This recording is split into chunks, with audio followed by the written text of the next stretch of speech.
Alright, so this is part 2 of my brother's 88 Mustang video.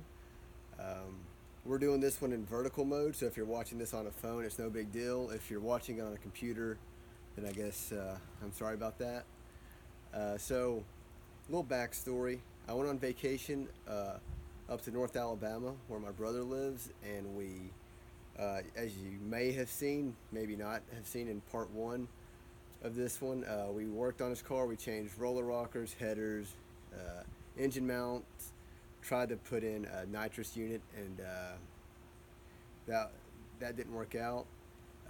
Since then, Richard's been able to button up everything that we weren't able to, and he was kind enough to film it, so here we go. Hey guys, update on the 88. As you know, from what Ray said, the Zechs control unit was a dud. That's something that they said you replace, you don't repair. So I'm going to tear into it and see if I can fix it or modify it in some way. But we do have some just standard solenoids mounted down there for the wet kit. And happy to have them, happy they work. My buddy Jay hooked me up with those. It's Wednesday night. We're hoping to go to the track Friday night. Weather permitting. My car, I'm afraid it may be running a little lean. So I'm going to put these injectors in it. They came out of my 95 and they ran good. They're stock 19s. But I made a handful of 12-second passes with those and a whole bunch of low 13s, so I trust them. I also got a 255 pump, so that should support the nitrous. A couple more things we have on the list is to put the MSD box on. You can see that's an old one, but it works. It came off my dad's 86 Monte Carlo, and it worked fine. And so hoping it'll be enough to help this. And also, the oil's fresh in this car, but it's gonna have a little more pressure on the bottom end. So I'm gonna put a new filter on it, put a STP in it, and hope this old neglected ride can hold the nitrous. And just to address the lean issue, the other day I had to move the car just to cut grass, and I was just goofing off, didn't have the bottle in it.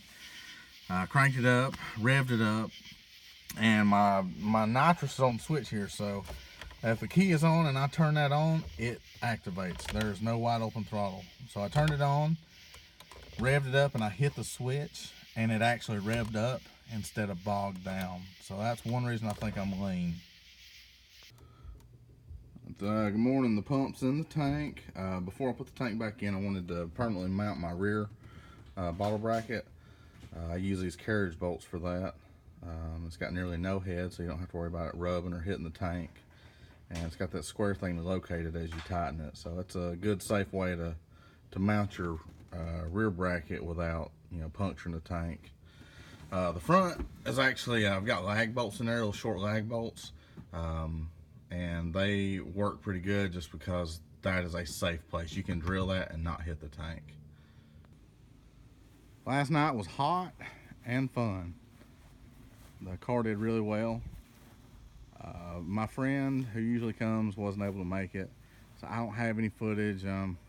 Sorry, I know looking at a car in the yard is not as much fun as watching it smoke tires or go down the track. But I'm about to give y'all a rundown of the time slips. Just bear with me. Here we go, time slip number 1. Now this is not last night. Oh, wind's blowing. This is the first pass ever made in this car. It's with the stock airbox intact, and all it had at this point was underdrive pulleys, no fan, a shift kit, and 373s. It ran 941 at 75, 1462 at 94. Time slip number 2. This is on a 75 shot nitrous, 862 at 81.7. Really happy with that. That's quite the improvement over the 941 at 75. That is some good stuff right there. After this pass, I decided to jet it up to 100. Look at that slip. This is the slip with a 100 shot. As you can see in the 60 foot, I blew the tires off. I'm the 239.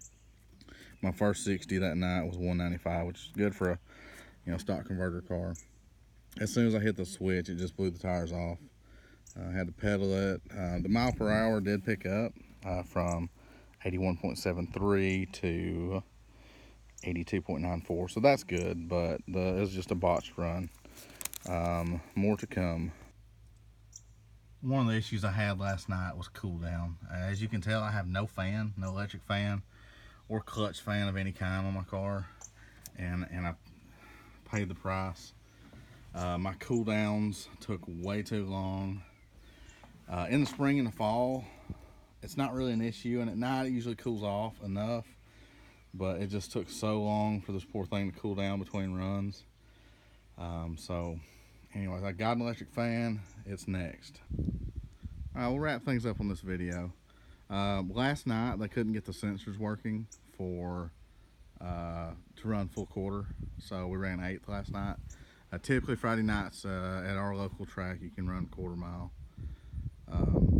So the conversion, my 862 converts out to a 1344, which I'm really proud of.